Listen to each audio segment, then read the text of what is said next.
મિત્રો, અમદાવાદની આ સાચી ઘટના સાંભળીને તમે પણ રડી પડશો. લગ્નની રાત્રે હું દુલ્હન બનીને બેઠી હતી કે અચાનક લાઇટ જતી રહી. લાઇટ જતાં જ મને મારા ભાભીની વાત યાદ આવી ગઈ. તેમણે કીધું હતું કે જોજે પોતાને પરસેવો ના આવવા દેતી, નકર પરસેવો આવવાની સાથે જ તારો મોંઘો મેકઅપ નીકળી જશે અને તારો પતિ તને જોઈને જ ડરી જશે. લાઇટ ગઈ ત્યારે હું આ બધું વિચારીને ખૂબ જ ગભરાઈ ગઈ હતી, કારણ કે હું ખૂબ કાળી હતી. કેતન જોડે મારી મુલાકાત ફેસબુક પર થઈ હતી. અમે બંને રોજ ફોન પર વાતો કરતાં કરતાં એકબીજાને પસંદ કરવા લાગ્યા. કેતને જ્યારે મારો ફોટો માંગ્યો તો ફોટામાં કાળું કે ધોળું તો સમજાતું જ નહોતું, કેમ કે મારો ઘાટ સારો હતો એટલા માટે મારો ફોટો ખૂબ જ સુંદર આવતો હતો. જ્યારે મેં તેને મારો ફોટો મોકલ્યો તો તેને જોઈને જ મને પસંદ કરી લીધી. લગ્નની રાત્રે હું દુલ્હન બનીને બેસીને મનમાં ને મનમાં ગભરાઈ રહી હતી. જો મારો મેકઅપ નીકળી ગયો તો કેતન મને જોઈને જ છોડી દેશે. એટલા માટે લાઇટ જતાં જ હું ગભરાઈને બાથરૂમમાં જતી રહી અને વિચાર્યું લાઇટ આવ્યા પછી હું મારા મેકઅપને થોડો ઠીકઠાક કરી લઈશ. થોડીક જ વારમાં લાઇટ આવી ગઈ અને હું બાથરૂમમાંથી બહાર નીકળી. પણ જ્યારે મારી નજર મારા પતિ ઉપર પડી તો મારો જીવ નીકળી ગયો, કારણ કે તે તો મારું નામ મીના છે.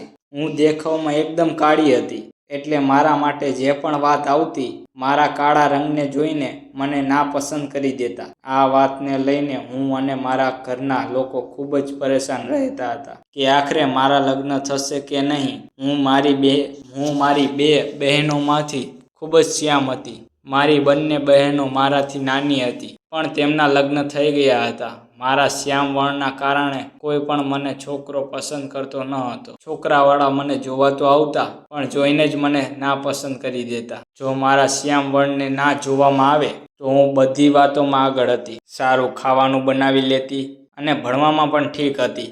અમારા જેવા સમાજમાં મારા જેવી છોકરીઓની બધી ખૂબી તેમના શ્યામ વર્ણમાં સંતાઈ જાય છે.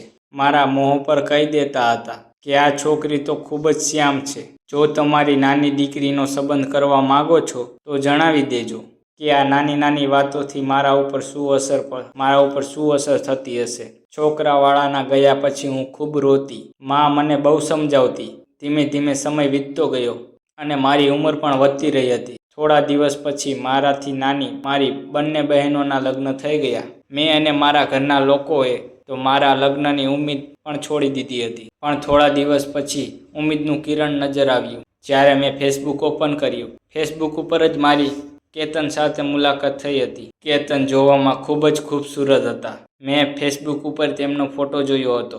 મેં ફેસબુક તો લોગિન કર્યું હતું, પણ તેમાં મારા નામ સિવાય બીજું કંઈ જ નહોતું. મેં મારો એક પણ ફોટો અપલોડ નહોતો કર્યો. પણ જ્યારે મેં કેતનને ફ્રેન્ડ રિક્વેસ્ટ મોકલી તો તેમણે એક્સેપ્ટ કરી લીધી હતી. એ પછી અમારા બંનેની ચેટિંગથી વાતો થવા લાગી. તો વાતોમાં ને વાતોમાં તેમણે મારી જોડે મારો ફોટો મંગાવ્યો. પહેલાં તો હું ફોટો મોકલવામાં અચકાઈ, પણ કેતને વધારે જીદ કરી તો મેં મોબાઈલની મદદથી મારા ફોટાને ફિલ્ટર કરીને મોકલી દીધો. મારો ઘાટ તો ખૂબ સુંદર હતો, બસ કલર જ શ્યામ હતો, અને ફિલ્ટર કર્યા પછી મારો ફોટો ખૂબ જ ખૂબસૂરત થઈ ગયો. મારો ફોટો જોઈને જ કેતન મારી તારીફ કરવા લાગ્યો. ઘણા દિવસો સુધી અમારી ફેસબુક ઉપર વાતો થઈ. એ પછી કેતને મને પ્રપોઝ કરી દીધી. હું તો એ જ ચાહતી હતી. જ્યારે આ વાત મેં મારી માને કીધી અને કેતન વિશે બધું જ કીધું કે કેતન એક સોફ્ટવેર કંપનીમાં એન્જિનિયર છે અને મને પસંદ કરે છે, તો માં પણ ખૂબ જ ખુશ થઈ. તેમને ફોન ઉપર કેતનના ઘરનું એડ્રેસ લીધું. સરનામું મળ્યા પછી માં અને ભાઈ કેતનને જોવા કેતનના ઘરે ગયા. હું ખૂબ જ ખુશ હતી, પણ ના જાણે કેમ માં ત્યાંથી આવી ત્યારે ખૂબ જ ઉદાસ હતી. મેં જ્યારે માને પૂછ્યું કે માં શું થયું, તે લોકોએ શું કહ્યું, તો દબાયેલા અવાજમાં મમ્મીએ કીધું, કશું જ નહીં. તે લોકો તારી જોડે લગ્ન કરવા માટે તૈયાર છે. લગ્ન સાદાઈથી કરવા માંગે છે. આ વાત સાંભળીને મારા મનમાં કંઈક ખટક્યું, કારણ કે કેતન ઘરના એકને એક દીકરા હતા અને તે પણ લગ્ન સાદાઈથી કરવા માંગતા હતા. આ શું વાત થઈ? પણ કશું વાંધો નહીં. મારા લગ્ન આટલા મુશ્કેલીથી અને આટલા દિવસો પછી થઈ રહ્યા છે. અમે લોકોએ છોકરાવાળાની બધી વાત માની લીધી હતી અને થોડાક જ દિવસમાં મારા અને કેતનના લગ્ન થઈ ગયા. લગ્ન થયા એ પહેલાં મેં માને એક વાત કહી હતી કે માં, જો એ લોકો આટલી બધી શરત મનાવવા માંગે છે તો આપણા તરફથી પણ એમને એક શરત જણાવી દો. કે અમારા ઘરમાં છોકરીઓનું લગ્ન પડદામાં થાય છે. પડદામાં લગ્ન થવાથી કોઈ પણ કીચકીચ વગર મારું લગ્ન થઈ જશે અને કોઈને ખબર પણ નહીં પડે કે હું આટલી બધી બદસૂરત છું.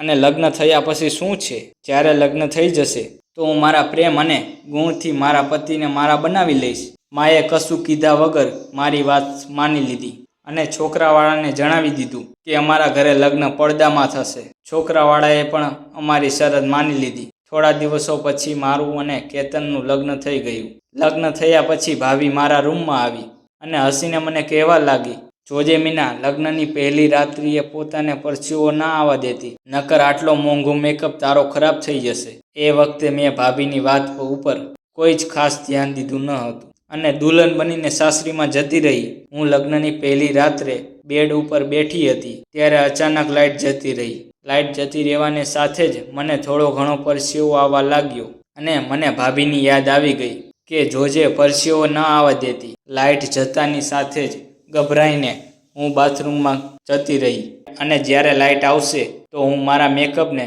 સરખો કરી લઈશ અને થોડીક જ વારમાં લાઇટ આવી ગઈ હતી. હું બાથરૂમમાંથી બહાર આવી તો જોયું કેતન બેડ ઉપર બેઠા હતા. મેં આજે પહેલી વાર કેતનને સામેથી જોયા હતા કારણ કે હું ખુદ જ ચાહતી હતી કે મારા લગ્નમાં વધારે તામઝામ ના થાય કે છોકરાવાળા મારા શ્યામ વળને જોઈને મને છોડી દે. મારા ઘરના લોકો જ કેતનને કેતનના ઘરે જોવા ગયેલા હતા અને કેતનને અને કેતનના ઘરના લોકોને તો હું ફોટામાં જ પસંદ આવી ગઈ હતી. એટલા માટે આજે મેં પહેલી વાર સામેથી કેતનને જોયા હતા. ફેસબુક પર મેં જેવા કેતનને જોયા હતા, કેતન બિલકુલ એવા જ લાગતા હતા, એકદમ ખૂબ જ ખૂબસૂરત. આજે સામેથી જોયા તો તેમની ખૂબસૂરતી જોઈને હું થોડી ગભરાઈ ગયેલી હતી. શ્યામ વર્ણના કારણે મને છોડી ના દે. પોતાને સંભાળીને તેમની પાસે ગઈ અને તેમની પાસે જઈને બેસી ગઈ. થોડી વાર અમારી બંને વચ્ચે ખામોશી હતી. પછી અચાનક કેતને કીધું, તું તારા ફોટા કરતાં પણ વધારે ખૂબસૂરત છે. આ વાત કહેતા કહેતા કેતને મને મુંહ દેખાઈની વીંટી પહેરાવી. મેં પહેલી વાર કોઈના મોઢેથી મારી તારીફ સાંભળી હતી અને તે પણ આજે મારા પતિ મારી તારીફ કરી રહ્યા હતા. હું ખૂબ જ ખુશ હતી, બસ અંદરથી ડરેલી હતી કે કદાચ મારો મેકઅપ ધોયા પછી કેતનની મોહબ્બત ઓછી ના થઈ જાય. અત્યારે તો હું આ બધું જ વિચારી રહી હતી. ત્યારે જ કેતને કશું એવું કહ્યું કે મારા હોશ ઉડી ગયા. તેમણે કહ્યું કે તું હાથ મોં ધોઈને હલકા કપડાં પહેરી લે. આ ભારે ભરકમ કપડાંથી તું પરેશાન થઈ રહી હશે. કેતનની આ વાત મારા દિમાગમાં ખલબલી મચાવીને રાખી દીધી હતી કે હવે શું થશે. હું ખૂબ જ ગભરાઈ ગયેલી હતી પણ કેતન વારંવાર બસ આ જ શબ્દ બોલી રહ્યા હતા કે જા, તારા કપડાંને ચેન્જ કરી લે. હું ના ચાહતા હોવા છતાં પણ વોશરૂમમાં ગઈ અને મોં ધોઈને એક સિમ્પલ હોય તેવા કપડાં પહેરીને ડરતા ડરતા બહાર આવી. પણ કેતનની વાતોએ તો મને હેરાન કરીને રાખી દીધી હતી. તેમણે મને જોતા જ કહેવા લાગ્યા, હવે તું પહેલાં કરતાં પણ ખૂબસૂરત લાગી રહી છે. તેમની આ વાતોથી હું વિચારમાં પડી ગઈ કે આ શું, એક વાર પણ મારા શ્યામવર્ણની વિશે કશું કહ્યું નહીં અને અહીંયા તો આમ ને આમ મારી તારીફ કરતા રહ્યા હતા. તેમને મારી તારીફ કરતા કહી રહ્યા હતા કે તું મેકઅપથી વધારે સારી લાગે છે. તેમને બસ મારી તારીફો જ કરતા રહ્યા હતા અને હું મારી કિસ્મત પર અભિમાન કરી રહી હતી કે ભલે મારું લગ્ન લેટ થયું હોય પણ એક ખૂબ જ સારા અને ખૂબસૂરત ઇન્સાનથી થયું.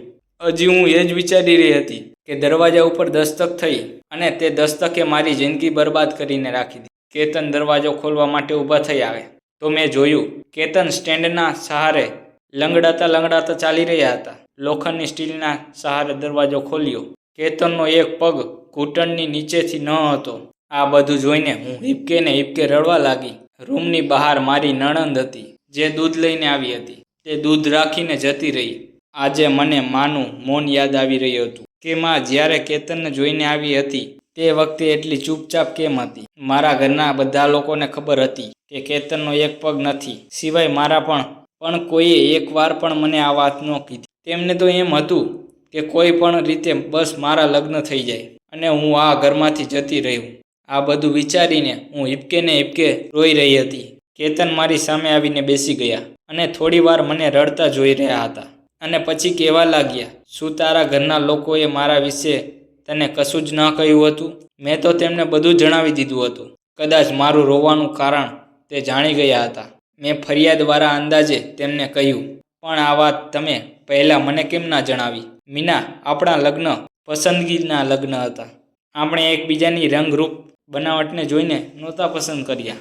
આપણે તો એકબીજાને દિલથી મોહબ્બત કરી હતી. મને પણ આ વાત આજે ખબર પડી છે કે તું આટલી શ્યામ છું, પણ મેં તો તને કોઈ ફરિયાદ ના કરી, કારણ કે હું તને પ્રેમ કરું છું અને પ્રેમ કરવાવાળા દિલથી પ્રેમ કરે છે, ના કે તેમના રંગરૂપથી. આજ કહેતા કેતને મારા હાથ પકડ્યા.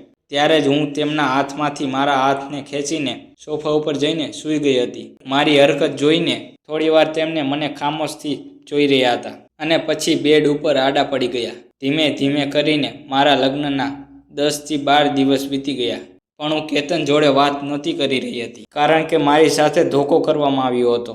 ઘરમાં બધા જોડે વાત કરતી હતી, પણ કેતન જોડે નહીં. કેતન જ્યારે પણ મારા રૂમમાં આવતા તો મારી ખામોશીનું કારણ પૂછતા, પણ હું તેમને કોઈ જવાબ ન હતી આપતી. કેતન એક સોફ્ટવેર એન્જિનિયર હતા. તે ઘરેથી જ લેપટોપ ઉપર કામ કરતા હતા. જ્યારે મેં મારી ખામોશીનું કારણ ના કહ્યું, કશું કહ્યા વગર પોતાના કામમાં વ્યસ્ત થઈ ગયા. મેં જોયું કેતન પોતાનું બધું જ કામ ખૂબ મુશ્કેલીથી કરી રહ્યા હતા. તેમને જો કશું જોતું હોય તો ખૂબ મુશ્કેલીથી ઊભા થતા. તેમને આવું કરતા જોઈને હું તેમની મદદ કરવાની તો બહુ દૂરની વાત હતી.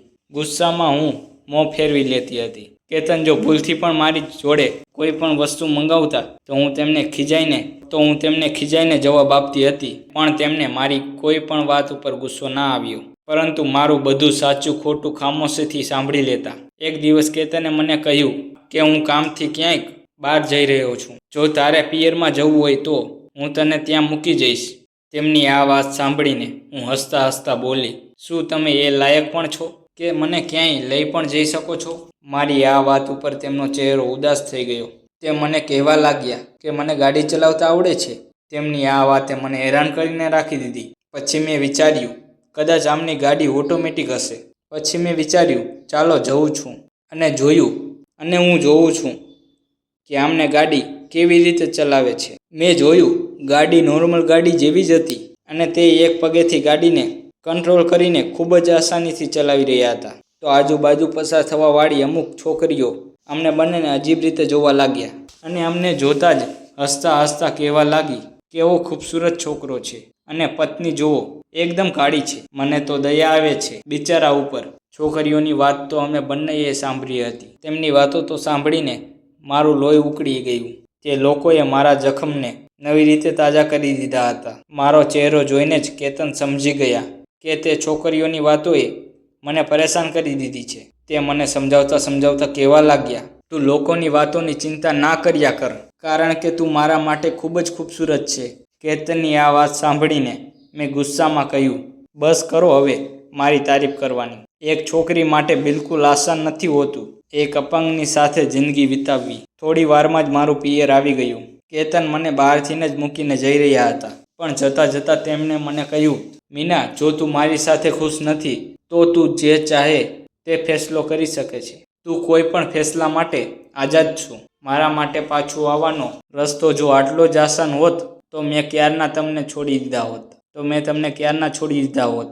આ કહેતા હું ગાડીમાંથી ઉતરી ગઈ અને કેતનને અંદર બોલાવ્યા વગર મેં દરવાજો બંધ કરી દીધો. થોડા દિવસો પિયરમાં રહ્યા પછી મને અહેસાસ થવા લાગ્યો કે મારું ઠેકાણું અહીંયા નથી. 2 દિવસ પિયરમાં રહ્યા પછી પાછી હું મારા ભાઈની સાથે સાસરિયામાં જતી રહી હતી. ભાઈને કોઈ કામ હતું તો ભાઈ મને બહાર ઉતારીને જ પાછા જતા રહ્યા હતા. હું ઘરની અંદર ગઈ તો મેં સાંભળ્યું મારી સાસુ અને નણંદ વધારે અવાજે મારા વિશે જ વાત કરી રહ્યા હતા. તેમને કેતનને કહી રહ્યા હતા, તારામાં તો એવી શું કમી હતી કેતન, કે તે આ કાળી મહારાણીને પસંદ કરી?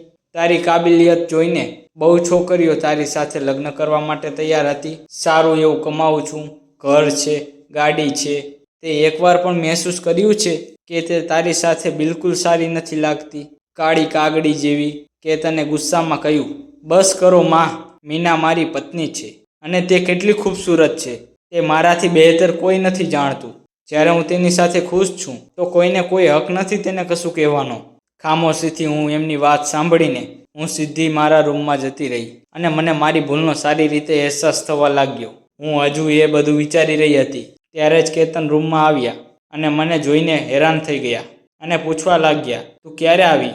મેં કહ્યું, ખરા સમયે પહોંચી ગઈ હતી. પછી હું તેમની પાસે આવી અને સહારો આપીને મેં તેમને બેડ ઉપર બેસાડ્યા અને પોતે હું જમીન પર તેમના પગની પાસે બેસી ગઈ અને તેમને મને આ રીતે તેમના પગની પાસે બેઠેલી જોઈને હેરાન થઈ ગયા અને કીધું, મીના તું અહીંયા કેમ બેઠી છું? તેમની આ વાત પર હું હિબકે રડવા લાગી. આજે મને અહેસાસ થઈ ગયો હતો કે કેતને મને સાચો પ્રેમ કર્યો હતો.